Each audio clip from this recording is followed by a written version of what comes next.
ناظرین، جنگ کے اس ماحول میں کس نے سوچا تھا کہ قرآن سے متعلق اس قدر بڑا اور چونکا دینے والا انکشاف ہوگا۔ اسرائیل کی کارستانیوں کی ایک طویل تاریخ ہے جو دھیرے دھیرے سامنے آ رہی ہے۔ مصر کی سرزمین پر حضرت موسیٰ کی موجودگی کے بارے میں ماہرین آثار قدیمہ کے درمیان سائنسی شواہد کی عدم موجودگی پر پیدا ہونے والے تنازع کے بعد مشہور ماہر آثار قدیمہ زاہی حواس اس میدان میں اترے ہیں اور انہوں نے اس بحث کے بارے میں چونکا دینے والے انکشاف کیے ہیں۔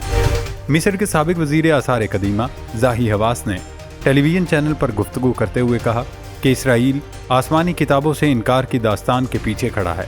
وہ ہمیشہ یہودیوں سے نفرت کے بہانے اس جھوٹ کو فروغ دیتا ہے اور میں اس کو مسترد کرتا ہوں۔ میں تورات میں بیان کردہ کہانیوں پر یقین نہیں رکھتا۔ میں اس نفرت کی وجہ سے مصر سے یہودیوں کے نکلنے کی کہانی کو قبول نہیں کر سکتا۔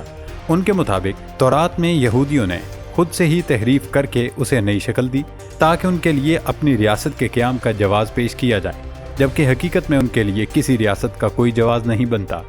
دوستو، اس ماہر کا کہنا ہے کہ اسرائیلی جھوٹ کو سچ میں بدلنے میں ماہر ہیں۔ میں ان سے کہتا ہوں کہ سائنس محبت اور نفرت کو نہیں جانتے، بلکہ زمین پر موجود ٹھوس سائنسی ثبوتوں پر استوار ہے۔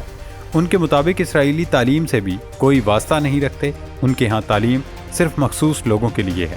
ناظرین، اس ماہر کی یہ بات بتانے کا مقصد یہ تھا کہ غزہ میں اسرائیلی بمباری سے 80% سے زیادہ اسکول اور تمام یونیورسٹیاں تباہ ہو گئیں، اور یہ ایسا ہرگز نہیں ہے کہ غلطی سے ہو گئیں یا جنگ کے دوران تباہی ہوئی، بلکہ ایک اندازے کے مطابق اسرائیل کا یہ ایک منصوبہ ہے جس کے تحت فلسطین کے تعلیمی ادارے تباہ کرنا اور فلسطین کے رہائشیوں کو تعلیم سے دور رکھنا ہے۔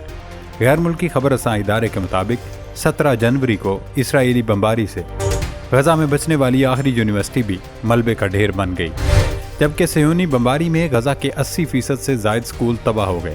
دوسری جانب اسرائیل نے غزہ پر بمباری کر کے مزید 60 فلسطینیوں کو شہید کر دیا ہے، جبکہ جبالیہ پناہ گزین کیمپ میں ملبے سے 20 بچوں سمیت 70 افراد کی لاشیں برآمد ہوئی۔ ادھر رفح میں اسرائیلی فوج کے پے در پے حملوں سے کوئی علاقہ بھی محفوظ نہیں رہا۔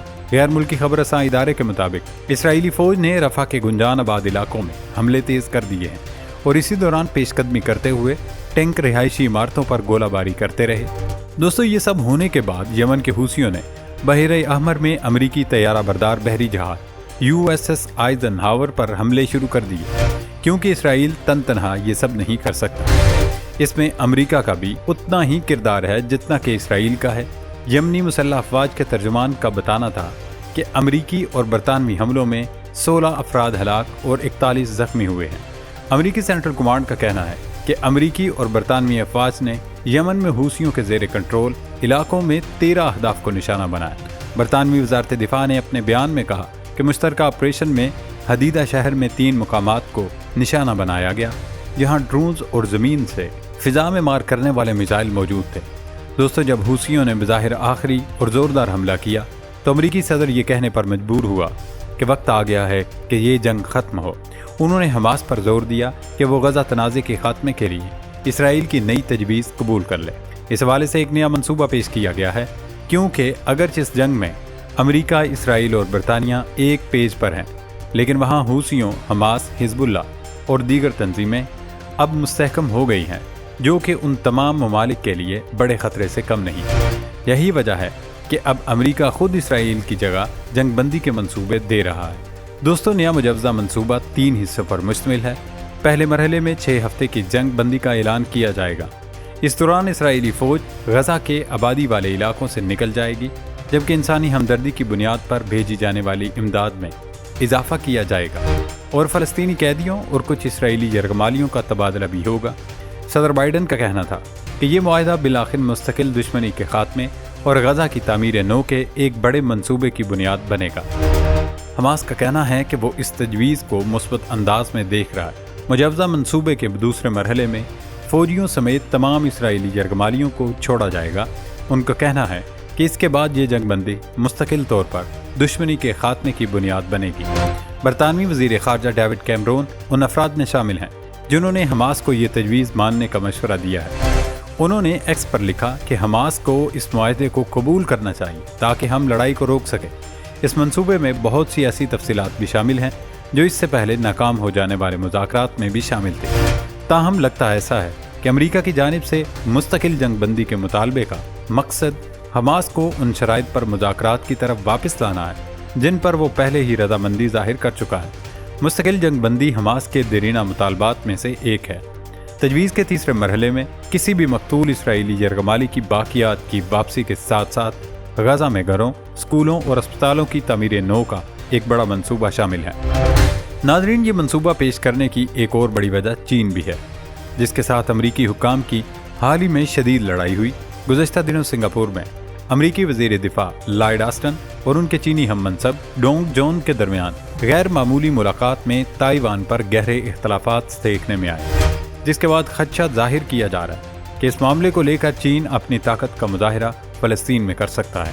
اس لیے اب چین کو بھی جلدی ہے کہ جنگ بندی کر کے صرف تائیوان معاملے پر چین سے لڑا جائے، کیونکہ اگر چین بھی آ گیا تو یہ جنگ امریکہ اسرائیل کے لیے جیتنا مشکل ہی نہیں بلکہ ناممکن ہو جائے گی۔ دوستو، چینی وزارت دفاع کے ترجمان وو قیان نے شنگری-لا سیکیورٹی ڈائیلاگ سمٹ کے موقع پر صحافیوں کو جاری بیان میں تصدیق کی کہ چینی وزیر دفاع ڈونگ جون اور ان کے امریکی ہم منصب لائیڈ آسٹن کے درمیان ملاقات ہوئی۔ ترجمان نے کہا کہ ملاقات میں تائیوان کے مسائل، روس اور یوکرین کے درمیان جنگ اور غزہ کی پٹی میں جنگ پر تبادلہ خیال کیا گیا۔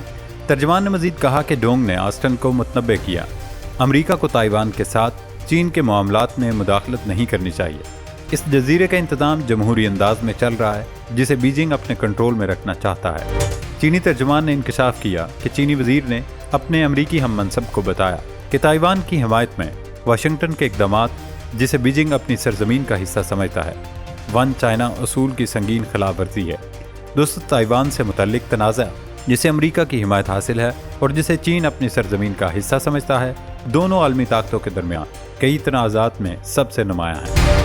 بیجنگ اس بات پر ناراض ہے کہ امریکہ ایشیا پیسیفک خطے کے ممالک کے ساتھ اپنے دفاعی تعلقات کو گہرا کر رہا ہے، جن میں فلپائن خاص طور پر شامل ہے۔ حالیہ برسوں میں چین نے متنازع جنوبی بحیرہ چین میں اپنے دعووں کے حوالے سے اپنا لہجہ سخت کیا، جس میں مصنوعی جزیروں کی تعمیر اور فوجی مراکز کا قیام شامل ہے۔ اب اگر یہ لڑائی شدت اختیار کرتی ہے تو چین اور امریکہ ایک دوسرے کے ساتھ نبرد آزما ہو سکتے ہیں، جو کہ پوری دنیا کے لیے بدشگون ہوگا۔